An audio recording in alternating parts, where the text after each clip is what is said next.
এটি একটি বিমান দুর্ঘটনা। যারা যে জায়গা থেকে ভিডিওটা দেখছেন সবাই বেশি বেশি করে শেয়ার করে দেন।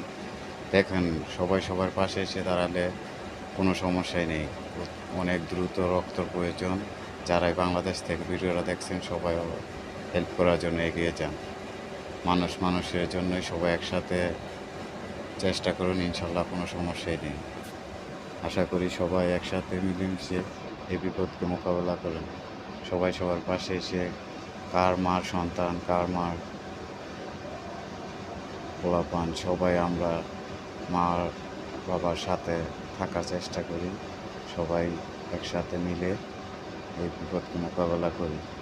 সবাই সবার জন্য দোয়া করি, আল্লাহ যেন সবাইকে সুস্থ করে এবং এই দুর্ঘটনার মোকাবেলা যে সবাই দ্রুত সমাধা করতে পারে। তাড়াতাড়ি সবাই মিলেমিশে একত্রে এই এটা সমাধা করার জন্য সবাই কাছ থেকে এগিয়ে যায়। যারাই রক্ত দিতে চান উত্তরা হসপিটালে চলে যান। রক্তের প্রয়োজন যত দ্রুত সম্ভব।